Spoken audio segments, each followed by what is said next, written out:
Welcome to the Natasha Helfer Podcast. To help keep this podcast going, please consider donating at natashahelfer.com and share this episode.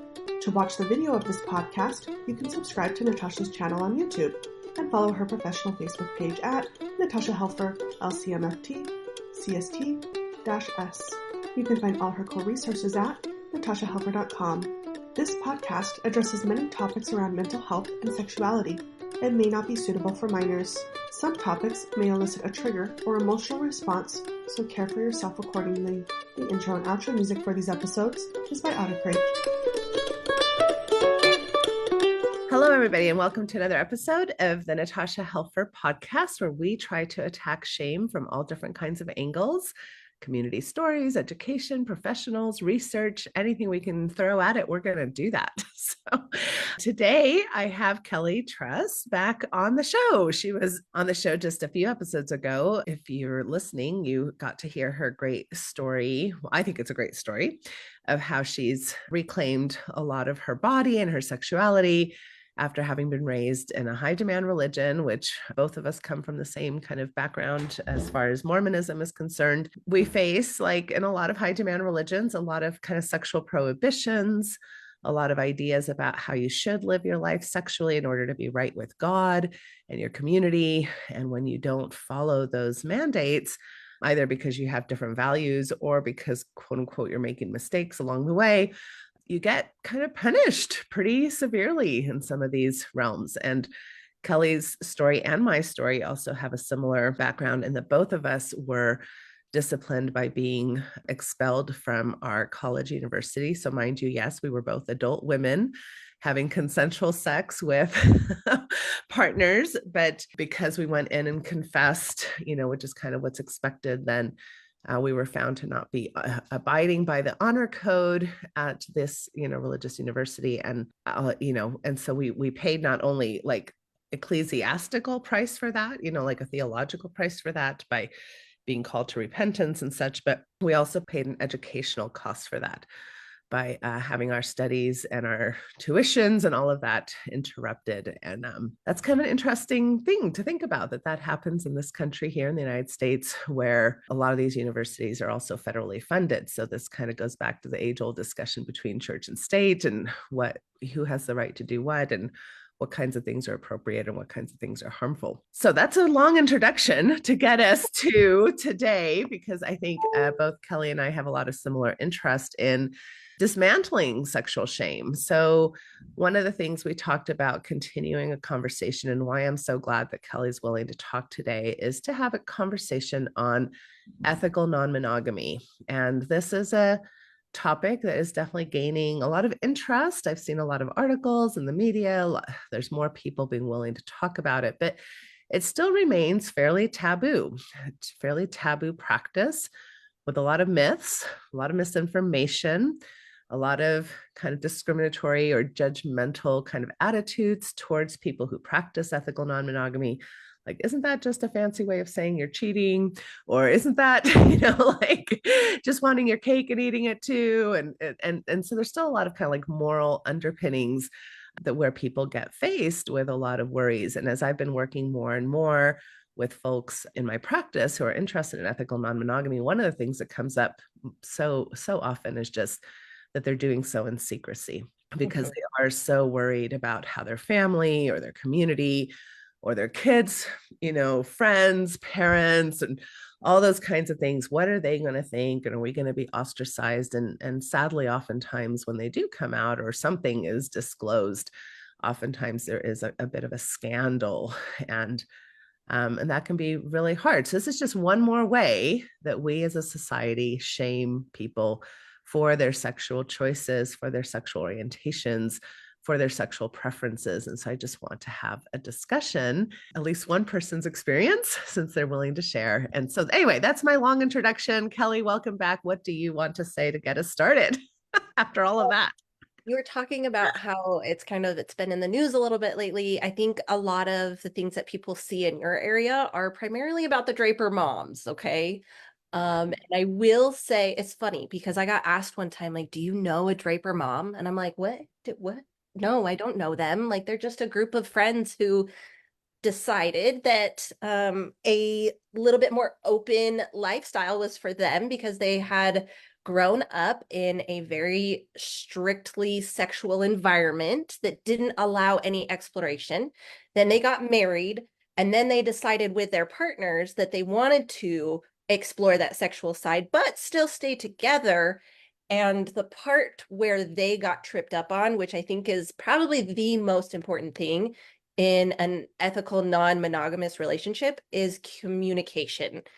Very healthy communication and clear boundaries set to start before anything happens. That is the one thing that I think I've seen that people trip up on in this world. And so the reason that I start with that is because if you have any interest in exploring an ethical, non-monogamous relationship, you have to lay some groundwork first. If you don't, and here's the thing, and it's going to be an evolving thing as well, just because as you go, you're going to figure out, oh, I don't like that. I do like this. Can we try this? My partner has different wants and needs than me. Can I handle that? Can they handle this? That you're dealing with emotions. You're dealing with sexual energy. It's very important. It's very sacred to most people, whether it's religious or not. It's a private thing. So opening that up, we as ex-Mormons, we don't know how to open that side of us up. We know how to close it off and shut it off and put handcuffs on all of our sexual feelings and desires and fetishes and whatever it might be. We're not taught to explore that. So my story is very similar. I grew up being told sex is for marriage. Otherwise, we don't entertain sexual thoughts. And if you do, you're wrong. And so even and I've seen this in a lot of people, especially if we're talking about masturbation, they gain a bad feeling or a shameful feeling around climaxing. I don't know if you've seen that correlation with a lot of ex-Mormon people, but they actually physically attach this emotion to that somatic expression of climaxing. And it sometimes, leaving the Mormon world, it takes a minute before that goes away.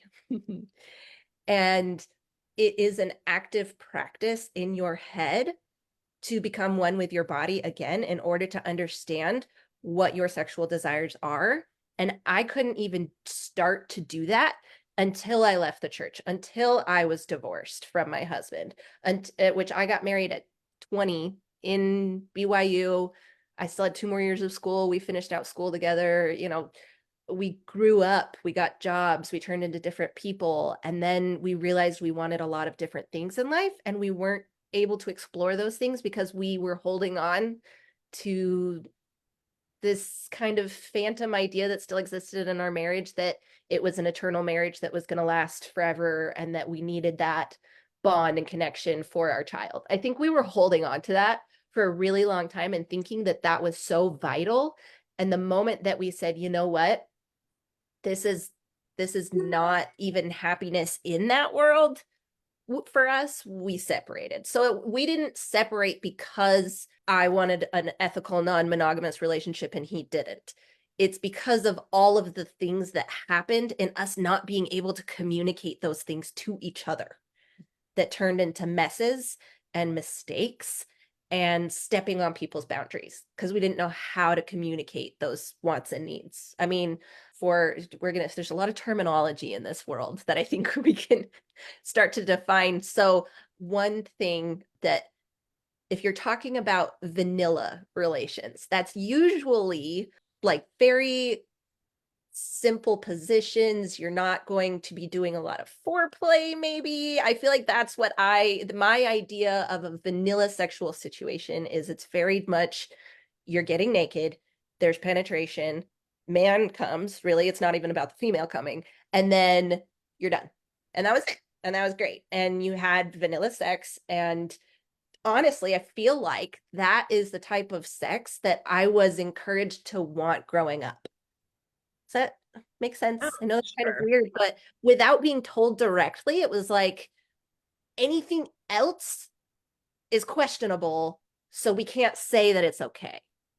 Yeah, you kind of get an idea in some of these conservative circles that righteous sex is kind of missionary position sex. It's Ah, definitely heterosexual sex. It's heterosexual, yes. definitely not including any type of fantasy, because that would be like lusting or having inappropriate thoughts, in your And mind. one man and one female. Right. So it feels like kind of almost like this lovely hug that has some sensual energy with it. And even though there is ejaculation, we don't really talk about that.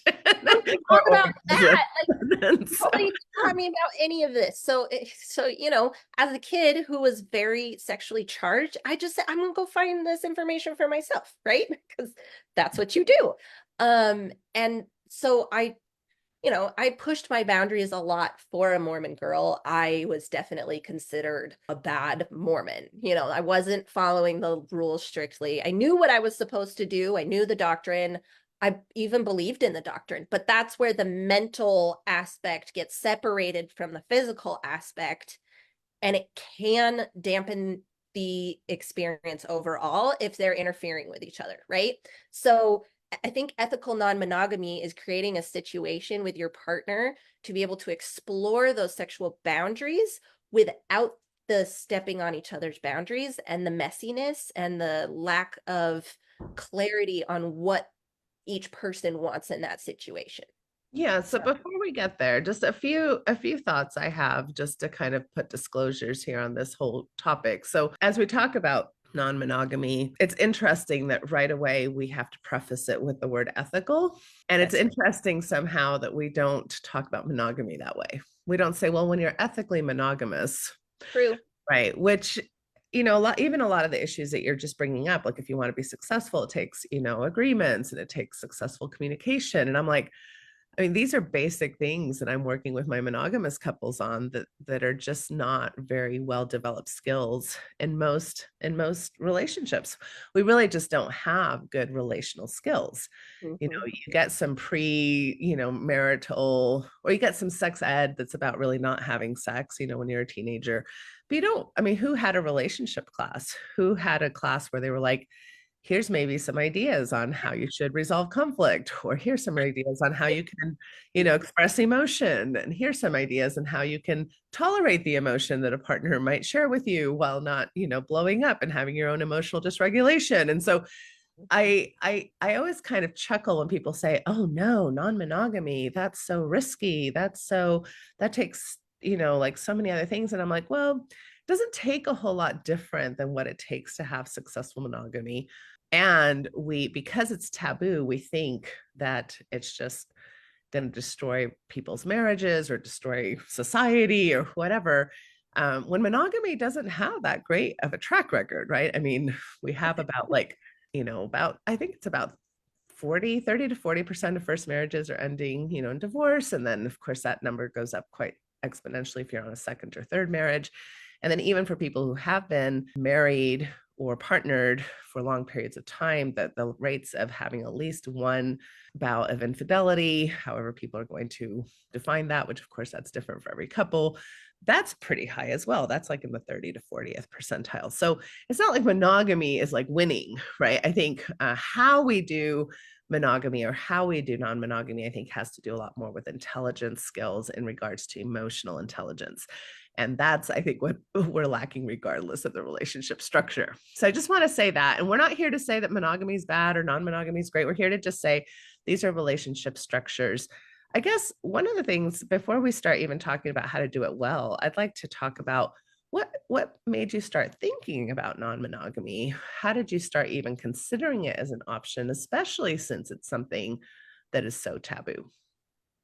So it's funny because and like you said, ethical, non-ethical, all those things, monogamy, non-monogamous relationships, they're all difficult, but I feel like we've only ever been given a okay recipe for monogamous relationships, and Correct. there are no recipes out there or things to follow or guidelines. I mean, there's a lot more books and stuff that are coming out on it that are helping people process jealousy and all sorts of other things, but there is a lack of information on how to successfully do those relationships. So I think that's what scares people. They just say, well, there's all these books on how to make a marriage successful, but there's not all these books on how to make something that's not two people and nothing else successful. So lack of information is hard, but the reason that I use the term recipe is because I feel like it's a sexual appetite the same way that we have an appetite with our stomach.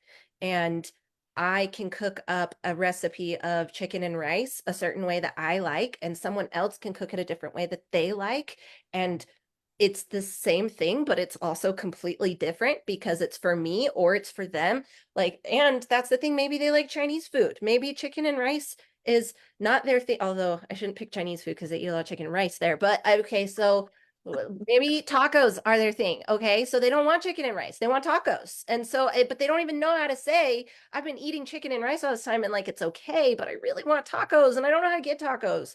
So like, recipes for making things work are, there's a lot of guidelines. And I mean, like you said, in like marriage counseling, it's the same guidelines for both. It's teaching each other how to value each other's wants and needs. And if you want to go about a relationship, so how did I get into it? Is I was in a monogamous relationship and I didn't want to be. So what did I do? I cheated.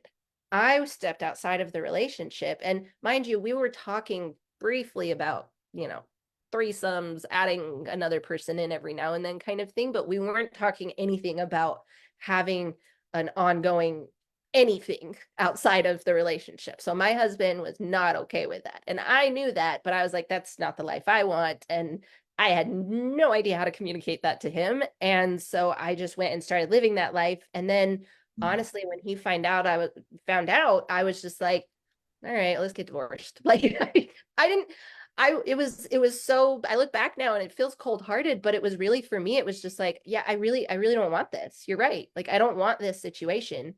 But then getting out of that marriage, and at the same time is when I left the church, and the same time that I started my bodybuilding career, I was just kind of like, I don't know what I want in life. I'm going to read books and I'm going to let my mind just be. Don't put restraints around it. I don't want to say that you have to have visual aids in order to find ideas to do things. Most things are already there in your head kicking around. So I would say for most people, they've thought, and for example, it's the example I used last time of the man who's been married for 20 years and asked me how to ask his wife that he wants a blowjob. And I was like, of course you've thought that you want that to happen, but he's never had that happen before. But his brain said, hey, that's something I would like. This is an appetite, something that I want.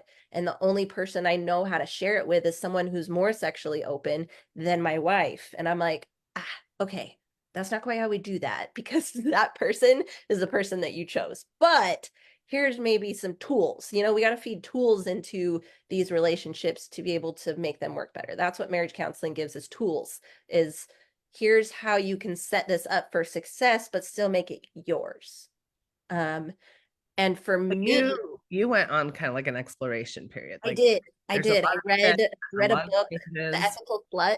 I read that book, which talks a lot about jealousy. But for me, it was more about, I don't want to enter a relationship again where I can't be completely honest about who I am and what my wants and needs are, and that is not having one person, that one person is just not for me.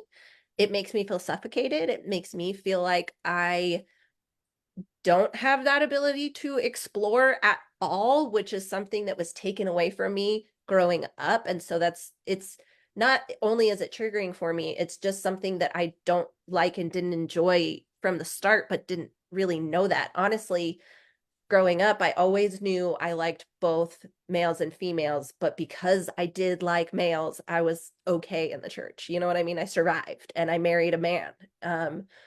and I just ignored those feelings. So after I left that marriage, I said, well, let me explore this side. Let me see if I actually do like girls. And the answer was yes. And it's like, okay, so if I like that, what else do I like? Do I maybe like multiple partners? Do I like this? So my brain did open up more options after I started from the basics. But when you're not even given that chance to let your brain go those places growing up, you're not testing your boundaries and your limits and figuring out what it is you do like and what it is you don't like.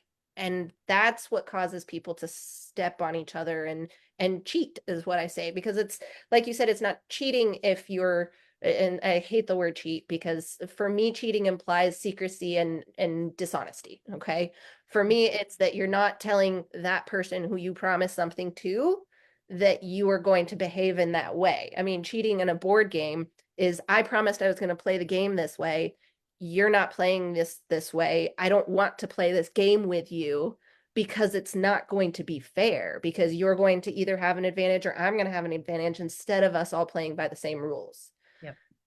So that was a very long-winded way to say that I didn't want to go into a relationship again that was going to allow for me to break rules. Really, it was I didn't want to hurt somebody like I did with my husband when I did break those rules. Right. So instead of being in a system where the rules are kind of already decided for you, you went into a period where you had to decide what rules you were willing to play by, and then find other people who are willing to play by those same rules. Exactly. Which I think is, honestly, and I'll say this now, there is zero sexual acts that I think are wrong as long as there's consent. Yeah. I literally, Yes. like, it's a really hard thing for me to think about. And mind you, I've had some people bring up some really crazy things where I'm like, okay, all right, but in the right situation, just Yeah, we because. say when there's people of age and people who can consent, because Exactly. and are developmentally and ready to consent, then yes, some sexual behaviors that might be harmful for one person might be extremely erotic and titillating for another person. And that can be vanilla or kinky, right? I think we trend to think that all vanilla sex is great, but quite frankly, I think the number one way marital rape happens is through missionary position sex, right? So I mean, it's not like vanilla sex is inherently healthier. It's just, what are the agreements? What are the people's preferences? Who's involved? What kind of consent is there? Was there coercion to get that consent? Because then that consent is not the right type of consent, right? So anyway, lots of those things. So it's not, I mean, one of the questions, as I think of you leaving the church, getting divorced, feeling the shame of, the infidelity piece that we talked about in our last episode a bit. This is kind of how churchgoers will oftentimes, they'll point at people like you and say, see, this is what happens when you lose your testimony. You just kind of go off the slippery slope and you just turn into this, just no morals, no values, no ethics, just whatever comes goes, and so maybe talk a little bit about, did you feel that kind of, sense of disappointment, or how did you deal with that? Yes and no. Obviously, I mean, I did have my mom say one time, I just really wish that I had a heterosexual child who would just follow this path kind of thing. And I, like, at the time, it lit me on fire. Now I just kind of laugh because I'm like, you know what? She does wish that. Because in her mind, that's the happy path to go and all this stuff. So was there shame around it originally? I mean, sure. And I think that that's because it's not as accepted as monogamy, because monogamy has been the way that the world has functioned for a very long time. So, and by that, I mean, and mind you, non-monogamy has also existed. It's just, again, been more secret. But the one that is okay for everybody in the world seems to be man, woman, house, children. The nuclear family is what we actually defined it as in textbooks in my health class. That's what I would read, is nuclear family. You know what I mean? And it's the people you grow up with here, and how that affects everything, and everything's around the family. And the idea that a family could be anything else other than that, I think, is what kind of prevents that as well, because they're like, it's going to break my family. And I'm like, no. you don't have, I think I have more morals now within the binds of a ethical non-monogamous relationship than I ever did when I was Mormon in a monogamous relationship.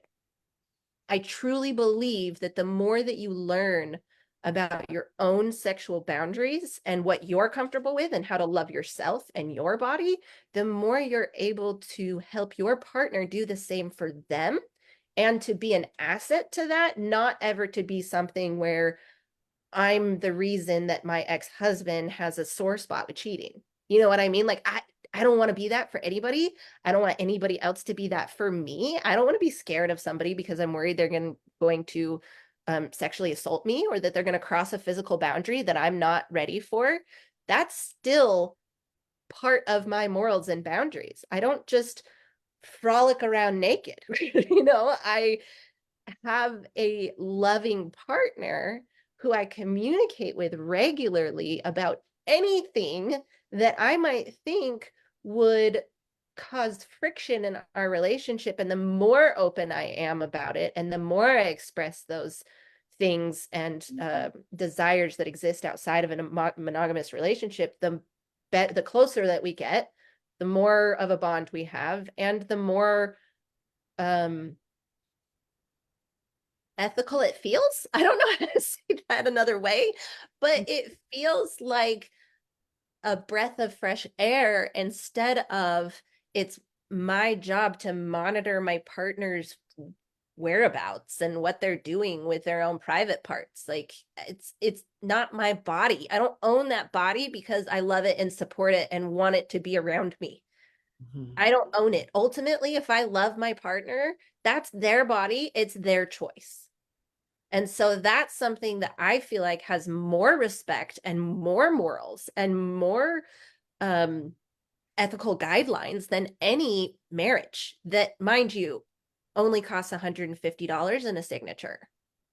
That's all that requires, a marriage. Yeah. I mean, when you, again, like a lot of these principles I see, as a relationship therapist, I see them as being applicable regardless. And I do love what you're talking about with this owning your own body. I oftentimes talk about that we were raised in ownership models where it wasn't that I owned my own body. If you grew up in a high demand religion, usually your body belonged to your parents, belonged to the church, it belonged to God. And then with the idea that eventually it would belong to a spouse and that spouse would be the one that you owed your sexuality to, that would awaken your sexuality. And at no point are you allowed really a relationship with yourself even first, right? So that's why I think these concepts, even if you're not interested in non-monogamy, it does, I think, benefit monogamous people to listen to some of these principles, because even in monogamy, they help you have a better relationship, to not have that entitlement, like, it's your job to keep me sexually happy. That's a form of entitlement, instead of saying it's my job to know myself sexually and then to communicate so I can share myself if I want to sexually with you. That's a huge paradigm shift. And I don't, so I think sometimes when people are like, oh, this is a podcast about ethical non-monogamy and I'm not interested in that, which is fine, has nothing to do with me. I think, no, a lot of these principles are actually very helpful regardless, because I think the monogamy structure in this country in particular, where it came from a Judeo-Christian background, has a lot of unhealthy principles. Agreed. And when I got married, I think they've changed this since then. I promised to follow my husband as he followed God. So I very much, and mind you, when I believed in this concept, I believed in this concept. I believed that my husband held the priesthood and had a connection to God that allowed him to receive revelation for our family. Okay. And so it did keep me in a place of, it's my job to keep him happy sexually. And we talked about this a lot later. Like, we never told each other about the times that we masturbated separately in our marriage. Mm-hmm. We were married for 6.5 years and we never told each other about that, but we did a few times and we went back and talked about it. Like, that was weird that we couldn't, as sexual partners, you were my only sexual partner and I couldn't tell you that I please myself you were gone on a trip or whatever, you know what I mean? Like, I just, the lack of open communication in relationships is usually what kills them, no matter the type of relationship. And so when people say they're in an open relationship or they're more open about those things, I don't think that someone's just going and sleeping with whoever they want to, or like trying to explore their sexual boundaries through harming someone else's feelings and secrecy and all this stuff. I don't think about that at all. I think about two people who care enough to explore what the other person needs and to take it step by step, and that their mind is open to the idea that you are not 100% of someone's needs. And I think that that's what is lost on people sometimes, is that I was taught in marriage that I was supposed to fulfill 100% of my husband's sexual needs. And if I was not doing that, something was wrong on my part. Mm-hmm. And so it makes you responsible for your partner's orgasms almost. Like, I felt accomplished if my husband orgasmed regularly.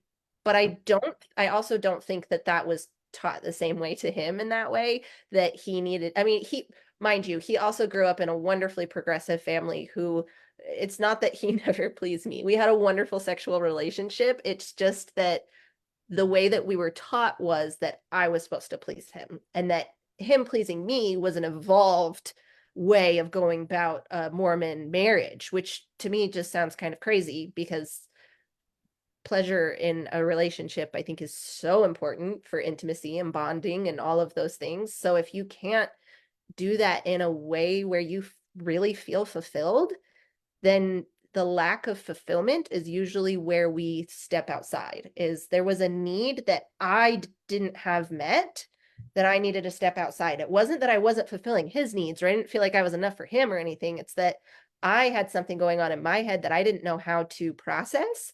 So I actually, the first person that I met outside of that, he was in a marriage, an open marriage, where they slept with other people. And so I saw this and I was like, whoa, they're married, they have 2 kids, and they get to do whatever they want. And he's like, no, I communicate to her when I want to go to, anyway.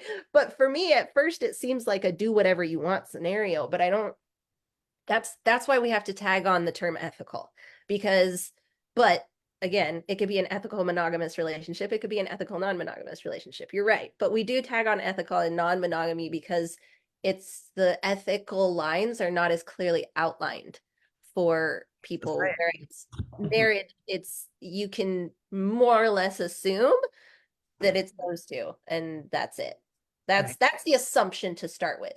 Right. Although I will say this, ever since leaving the church, I don't assume that anymore. I do not assume that a marriage is a binding moral contract between 2 people just because of the day and age. It's not really anymore. It is becoming a little bit, I hate to use this term, but obsolete. Because I think of the high rate of divorce and the amount of money, honestly, that goes to divorce lawyers when people just want to separate in peace. So I think that's a big thing of it changing too, is people are realizing I don't have to stay in this relationship and be miserable forever like my parents did, because that's what messed them up. Yeah. A lot of my generation is in this place of no judgment on what you want to do with your private parts and your private time. That's it, is you do you and I'll do me. And if you want to step on my rights and boundaries, I'm going to say something. But if you don't, I'm not going to have any problems. You stay over there, I stay over here, and we can all coexist in this happy way. And so that's what I see when I see ethical monogamy and non-monogamy, is that we're all able to coexist in a way that doesn't have anybody judging anybody for what they're doing with their private parts. But yeah, right. So yeah, so you started off by saying, obviously going into it, what are some of the things that can be helpful, like obviously communication, honesty, be knowing yourself, exploring what you really want so you can be honest with yourself first and then be honest with potential partners. One thing I'd really like to delve into with you is maybe there's some of the myths that we can, dismantle a little bit about like how, because I think a lot of people see ethical non-monogamy and they're like risk, like that means you're, and not, of course, there's all different kinds of different ethical non-monogamy. Sure. A lot of people are just interested in non-monogamy from the get-go, but in our circles, I think where we see it being probably most popular, at least in these conversations right now, are people who have been monogamous, who have a marriage, have, like you're saying, the 2 to 7 kids or whatever, how many kids they have the life, the history, the stability together. They want to explore this, but they still love each other. They still are probably having good sex themselves. It's not because they want to replace each other or that they're unhappy and want to get divorced. I mean, that's a different type of open marriage. Sometimes they want to explore and they want to be able to have some individual exploration. Sometimes they want to revisit developmental stages that, like you said, you didn't get to revisit the way you grew up. So instead of thinking, oh my gosh, they're walking into like this is a midlife crisis and this is horrible and they're just going to blow up their whole lives, because although that does happen, and remember that does happen in monogamy too, and there's a lot of relationships that actually manage this very beautifully. So I guess what I'd like for you to be able to kind of hone in on is, how has this benefited you? How does this lifestyle benefit you? What are the perks, not so much the risks and the how horrible stories? Of course, it's the fear of loss, that they're going to lose their partner to somebody else, which brings this risk in. That's the risk part is, well, if they are with someone else, are they going to like that person more than me? Okay. So I think the number one thing that's a myth is that these relationships die because of jealousy. and they can die because of jealousy, but jealousy, I think, is a blanket term for an insecurity about yourself or your relationship, or a lack in your relationship. And I know people say that all the time and they don't want to look at that, but I have learned that I don't have to be jealous because I'm confident in myself. I don't have to be insecure over what he's doing because I know that what he's telling me, and here's another thing, is you have to, the communication part is also believing what that person tells you to your face, and not assuming that someone means something different, not making assumptions we don't make assumptions in this world. You just don't. And if you do have an assumption, spit it out of your mouth so that you can let that person correct it. Because if you're just sitting here assuming something has happened and it hasn't, your brain can go a million other places. So it's more about, I've learned so much self-control around negative emotions that I didn't have before either, is wait, let me pause, let me breathe before I react to the way that my programming has taught me. I have this tattoo on my arm, imagination over indoctrination. And I try and imagine the best scenario before I spit out what I've been indoctrinated with. And that could be by culture, by my religion, by my past marriage, by whatever it is that taught me whatever it was. But, oh, that person or my partner thinks that girl's attractive. Well, he doesn't think I'm attractive. No, that's not what he said. That's not the words that came out of his mouth. The words that came out of his mouth were, he thought she was attractive. He said nothing about me not looking attractive. He still says, you're my partner. You are my number one person. And I think a lot of people in these relationships have a primary partner, and then they have other people within their I've heard it called a polypod, like a polyamorous pod of people who are aware that they are sexually intimate with each other. Another one of the myths is that, oh, you're going to get STDs. Get checked regularly. Go to your health professional and get a panel done. I can buy it offline and go to a place by myself and get the results back, and it'll say clean, clean, clean, clean, clean. And then it'll also tell you, hey, this one's not. Go see a doctor and get medicine and whatever. And another thing that people think is, oh, I'm just going to get AIDS. Like, no, sometimes there are other sexually transmitted, it's bacteria. Sex can be messy sometimes. You've got to be aware of what sexual health is in that department as well, because when you are messing with multiple partners, there is risk for that. So being aware of your own sexual health and asking partners, you can't be afraid to ask, hey, have you been tested recently? You have to learn how to get over certain fears in that department, or be able to ask, hey, do you have another partner, or are you with other people, so that I can know how to keep myself safe. So it doesn't mean being in a non-monogamous relationship doesn't mean you're going to end up with STDs. It just means that you have a higher risk due to the fact that you are with multiple partners.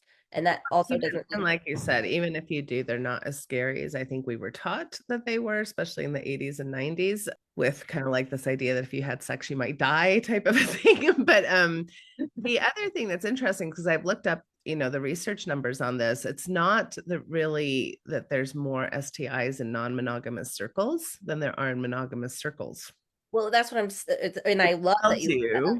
yeah, which tells you that, of course, the monogamous circles are not as monogamous as you might think, right? That's Because they're really, my whole point, is why be in a relationship that you don't want to be in and hurt your partner? That's the whole thing that ethical non-monogamy tries to avoid. and So the other factor on that one too is that people in non-monogamy trend to, again, maybe not at first, but as they get more aware, trend to get better at these skills of communication around STIs, and are not, whereas it's still with even monogamous dating and things like that, when people, sometimes there's people who are still scoffing at the use of a condom, and, like, why would you want me to use a condom, or taking offense at things like that. That just shows a lot of like sexual ego immaturity, right? exactly. So you have to understand that you're dealing with body parts, and it's not just yours. You are not the only person involved in this situation at the end. So any sexually intimate relationship, you have to understand you are not the only person with wants and needs and emotions and physical boundaries and all of those things. Understanding what the other person needs and how to respect that is the most important thing. So if they come to you and say, hey, I would like for you to get tested, you can't go into this, oh, they don't trust me. You just have to say, I'm going to respect what they're wanting here, which is an actual confirmation that our interaction is going to be safe. And a lot of Mormons didn't get taught about condoms, about STIs, it was just abstinence. It was About just sexual negotiation at all. about sexual. Yes, exactly. It was, once you're married, there is a green light, always, for both of you. That's your green light, is the marriage. Not every time that you initiate a sexual interaction that there should be consent on both parts, and there should be there shouldn't be an obligation to offer that to the other person. That's, Right. I don't want to be given obligatory sex. It does not fill my heart and soul or make me feel good. No. And I don't think it does for anybody, because we want to feel wanted. So saying no is a very important skill that I have developed as well. Learning how to say no. Even with my partner, I've learned how to tell him, I'm not in the mood. That is something I did not know how to tell my ex-husband, because not being in the mood meant I didn't want to help him. I did not want to be what he needed right then. And I felt like I was not meeting expectations. And I think he felt a little bit offended, like, oh, she doesn't want me. And we didn't even know how to communicate those things. So instead of going that path, I would just say yes. I would just say, you know what, look, sure, I could get myself in the mood, You're not negotiating your sexuality through kind of your desire. You're negotiating your sexuality through somebody else's feelings. yeah. And and that can have a lot of problems in these conservative relationships, because we're taught to have protective intimacy more than real intimacy all the time. Men are taught to protect their beautiful, delicate wives, and women are taught to caretake their men's feelings, and we're also busy caretaking that we're not really being honest about these desires, and you mentioned that you felt suffocated in monogamy. So it sounds like one of the benefits for you has been sexual exploration, being able to tap more into your bisexual self so that you could have more range of different types of partners, that you could also kind of really understand your desires and preferences and be able to engage with your sexuality in a framework of willingness and pleasure instead of duty or obligation. So these are some, yeah, what else is coming to mind as far as some of the benefits for you? Really learning about what consent meant. It's weird that we aren't taught it in the same way, but we aren't. As I was not taught in my home that every sexual encounter needs consent on both parties.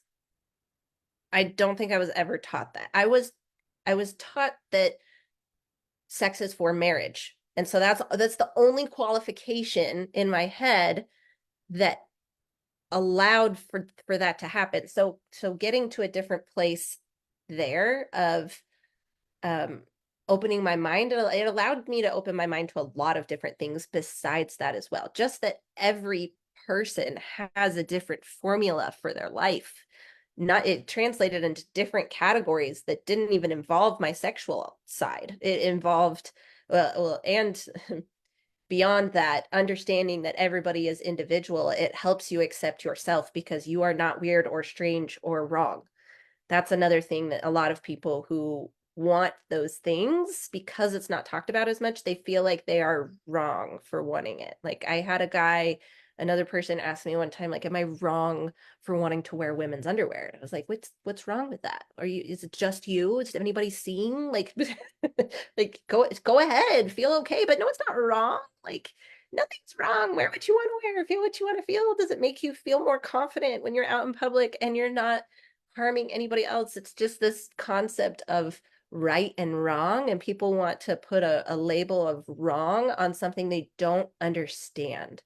So that's a concept that I think I talked about this last time, that nothing to me is right or wrong until I've approached it myself and until I've experienced myself. And then it's only right or wrong to me as well. And it's only what is right or wrong for me, not for somebody else. Just because one thing works for somebody else doesn't mean it has to work for me. It also doesn't mean that something works for me has to work for somebody else. But I think we try and take the human experience, and because we only have our mind's experience, we try and project it onto other people, saying that that's what they would want too. So in my parents' minds, monogamy worked for them, so it works for everybody. It's an eternal concept that will never be changed because it works for them, because their idea of being in any other type of relationship doesn't make them happy. And I've told them so many times, I'm happy marriage works for you. It doesn't work for me. But they say, well, no, that's what will work for you. And maybe that's just a Mormon idea in general, that my way of life is everybody's way of life and should be everybody's way of life. But I got released from the idea that there was a right way to life. Yeah. Well, when you have God on your side, right? And that's whether you're Catholic, whether you're Jewish, whether you're Mormon, whatever that idea of how God has decided humans should live does get projected onto everybody else. This is why we see so many political wars around sexuality as well, right? It's so interesting that in a country where one of the leading, political parties is really about not having government be involved in financial regulation or whatever, but they're very comfortable with government being involved in the bedroom, right? And so, and that's because you're absolutely right. People do have these kind of moral constructs. And even when people says, well, that doesn't work for me, I think sometimes, and I guess I've lived long enough to know, because I'm 51 now, that I have said that doesn't work for me from a place when I didn't realize it was not that I had ever been given the permission to know if anything else would work for me, but because I was so deeply embedded in the waters of the ocean that I had been born into. Even the idea of land somewhere else, of course, feels foreign and like it could never work for me because that's what I'm comfortable with. And so it is difficult to know what really will work for you or will not if you can't even have the permission to conceptualize other options, right? And so I think that's how a lot of people feel about monogamy. Again, I'm not anti-monogamy. I'm not anti-non-monogamy. I think both structures have a lot of pros. Both structures have a lot of benefits. Both structures have limitations and issues and things like that. Yeah, it's hard to just write something off before you start really thinking, was this even a possibility for me to consider? Now, once you've had the possibility to consider it, like you've said, then you start understanding, this is a good fit for me. This isn't a good fit for me. I feel the same way about, like food. Yes. I used to not like Brussels sprouts. Now I like Brussels sprouts. I used to not like capers. I still don't like capers. It's like, I've tried lots of things. Another I've thing it given teaches things a you, shot. I think, is self-control too. I like to eat a lot of this thing. I don't like to eat a lot of this thing, but I do like to try it. That's another thing too, is there's so many different levels to that you can explore that teaches you more self-control, not lack of self-control. It's not letting your mind go anywhere. It's understanding where your mind is safe so that you can be there in your body in that moment where you are trying to have sexual pleasure. It makes it so much better. That's the thing, is like, it's been an increase in my ability to connect with my body and my ability to have my brain be in a safe place, because it has to be in order for you to get to a place of climax. You have to feel safe. You have to feel comfortable. It's something that is physiologically set up in us sometimes. And sexual trauma does affect that often. And so that's why I say you have to learn how to be okay with your own body first. And a lot of times that involves discussing sexual trauma with a therapist or somebody who is very, trusted to you, or trying to get that understood first before you're putting yourself in a situation where you think you're okay and you're not okay. We don't want that in any ethical relationship. We do not want our sexual partner to not feel comfortable with us. Yeah. So ethical, Yeah, monogamous, non-monogamous, we right. want everybody in the room to be on that same page. Yeah. And that comfort level can change even, as the minutes go by, right? So this is why ongoing communication can be really important. I like that you mentioned kind of, a taste, because for me, that's a term. I think Tammy Nelson uses this term, but it's monogamish. So sometimes I think people feel like it has to be all or nothing. You're either monogamous, you're completely monogamous, or you're completely non-monogamous. And I would say there's tons of monogamous people who still fantasize and have fun and fantasy thinking about threesomes or, a kink or things like that. But they never do it in real life. To me, that's kind of monogamish, right? Or kind of like you're saying, maybe every now and then I want to do something that with another person, but it's not like a regular part of our everyday life. That's kind of monogamish, right? Or we like to go to a burlesque show together, and to me, that's monogamish, right? So it's like you're willing to open up your erotic energies to other people, other thoughts, other fantasies, sometimes actually with other people, but it's not like a lifestyle that you're consistently involved in. Whereas other people, it's very much a lifestyle. For some people, it's even an orientation, where they're like, I'm just really not monogamous. It's just not my orientation. I don't orient to be with one person. So really interesting. I know we're almost out of time, but you mentioned jealousy. That's usually what comes up first as part of people's like concerns. Like I could never, even if they're like, I can kind of intellectually get behind it, but emotionally I'd never be able to get behind it. I just don't want to deal with those kinds of feelings. You mentioned it as an issue of insecurity. I agree with that. I think it's one issue of many. I think, quite frankly, it's a taught response.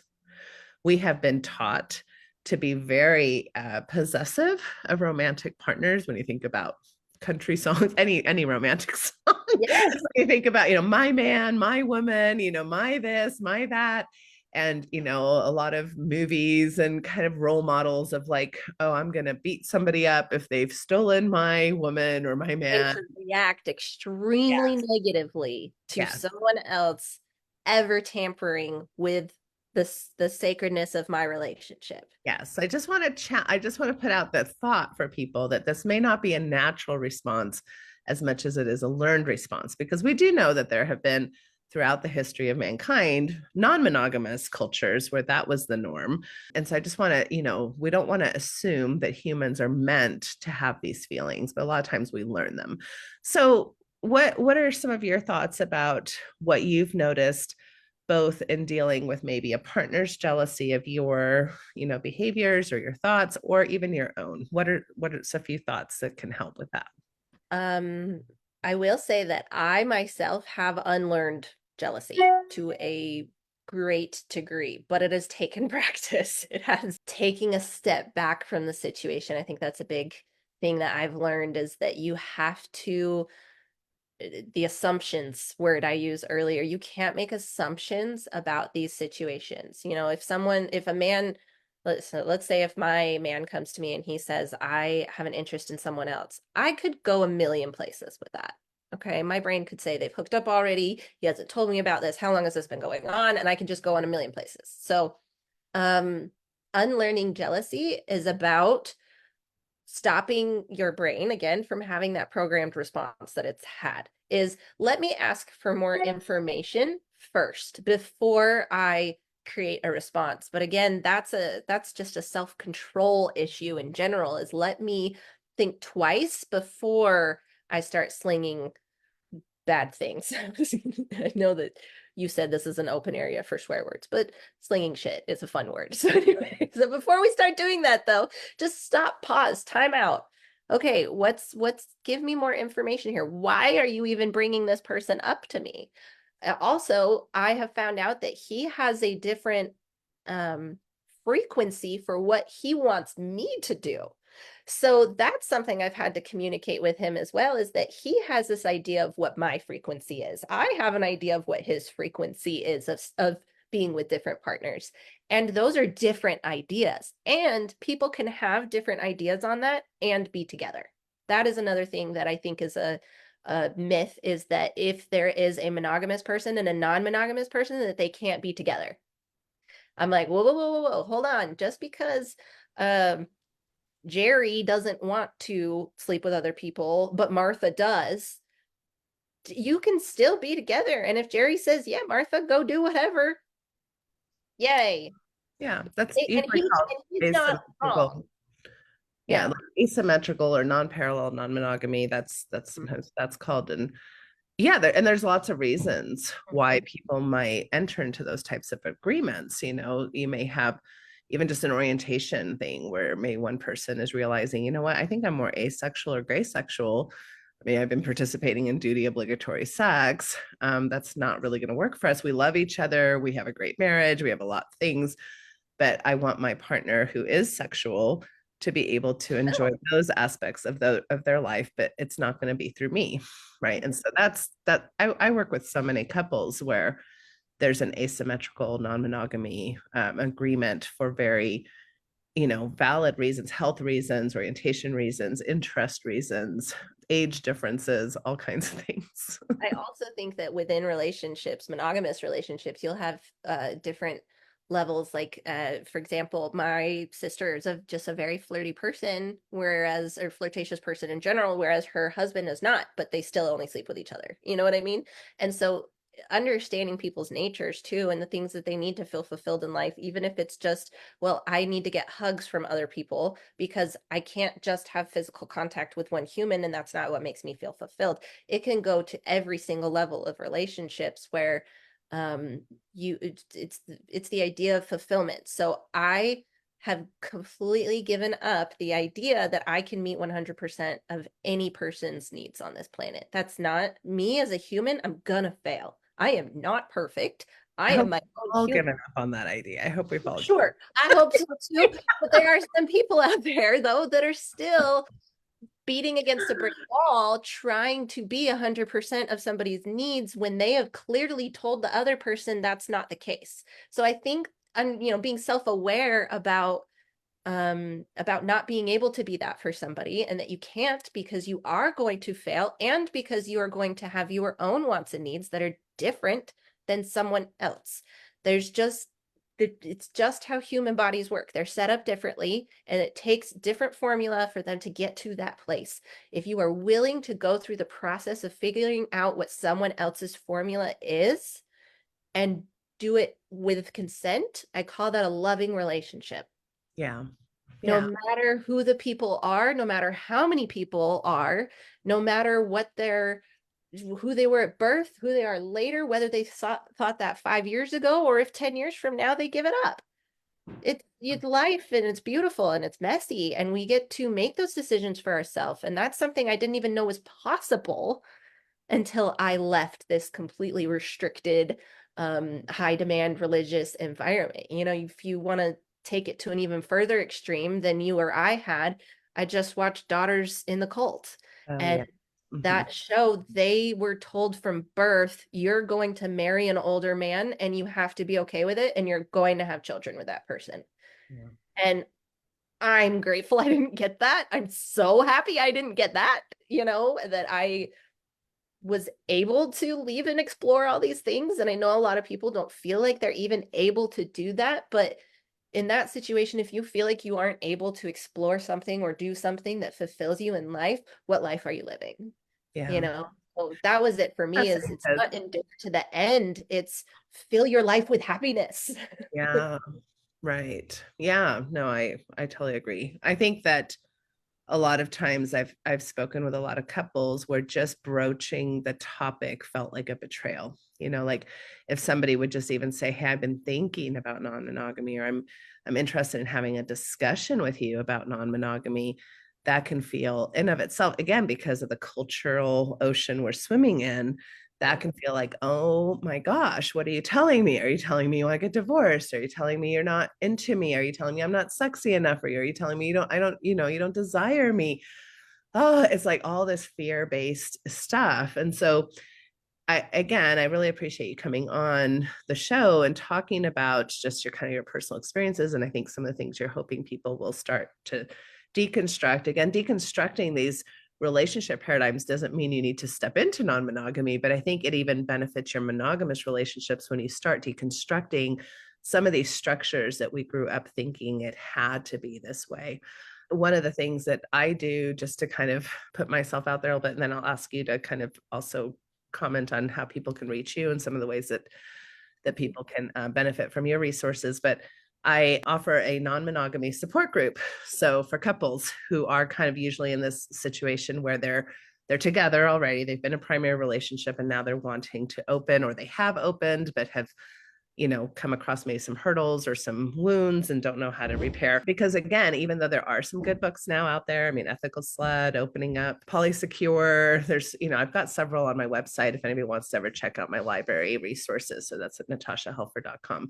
Anyway, this support group is kind of it's a 7-week, let's really just get the bare bones on what's a good agreement. What can we expect?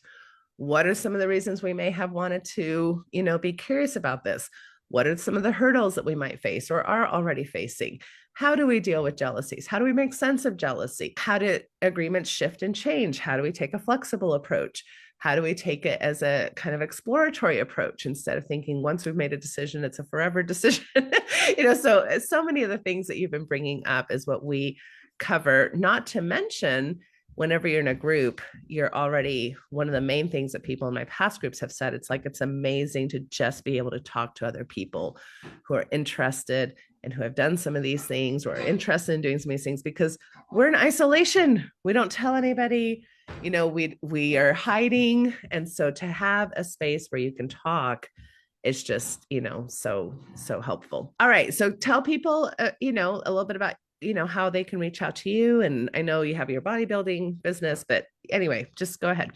In this situation, though, I will refer to my Instagram, Kelly Marie Fit Mom, only because I am totally fine receiving messages that say, hey, I have no idea. I've never done this. This is the first time I'm sharing this with anybody. I love that. Honestly, I'm okay with someone approaching me with that because they feel like I'm a safe space where I'm not going to go.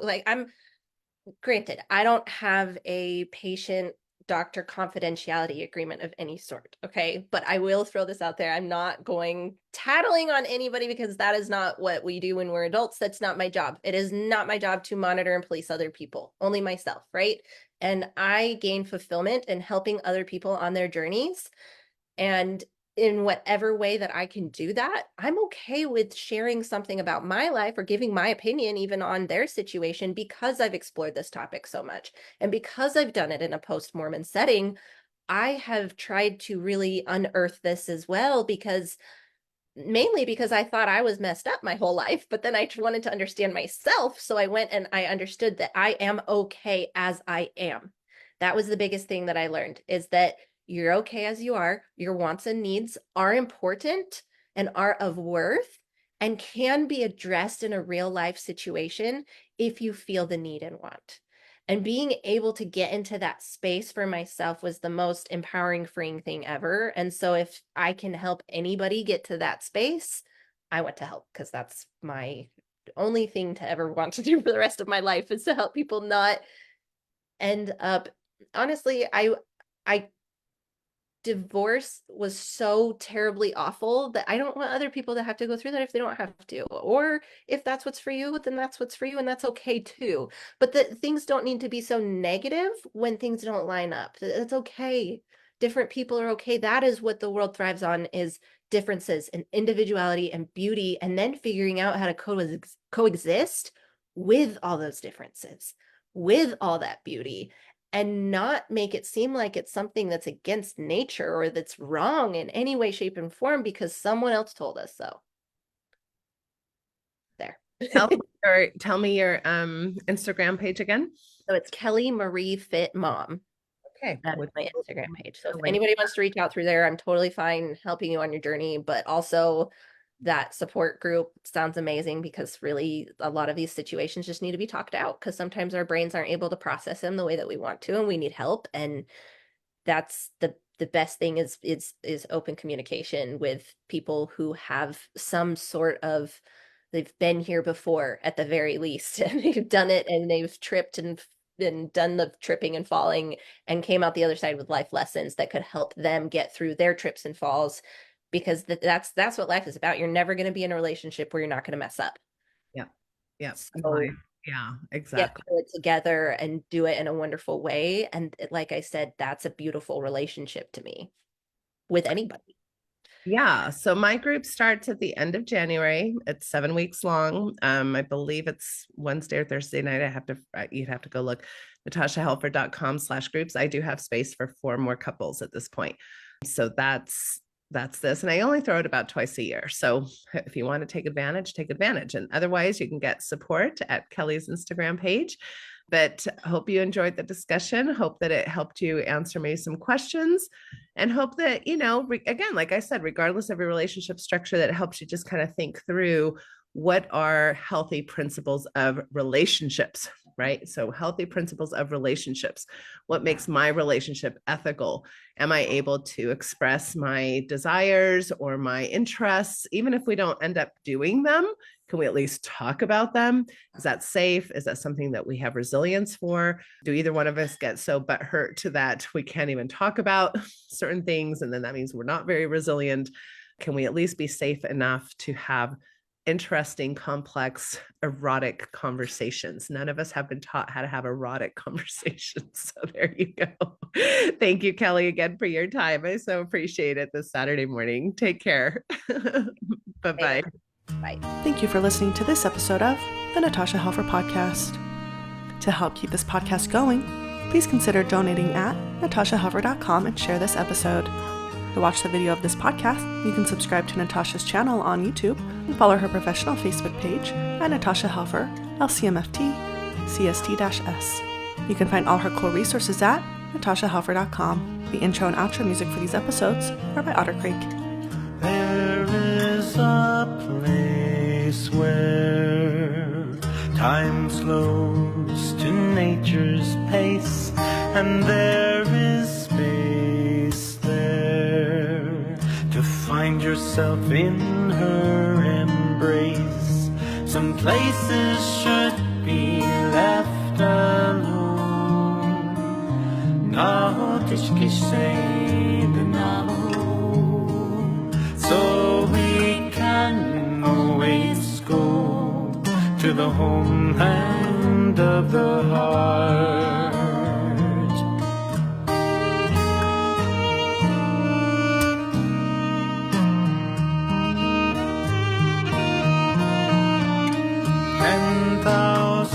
Years of our human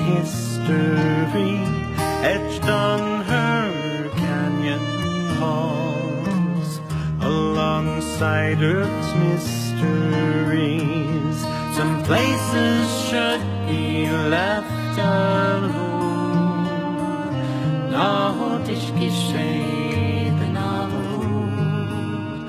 So we can always go to the homeland of the heart, to the homeland of the heart.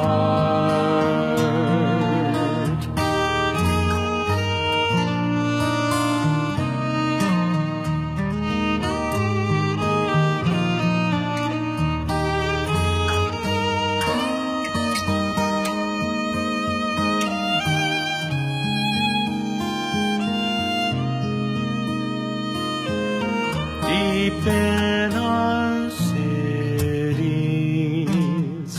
we sleep without her stars, yet still her presence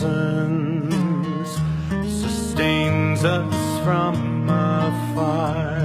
Some places should be left alone. Not ich geschehen alone. So we can always go to the homeland of the heart, to the homeland of the heart, to the homeland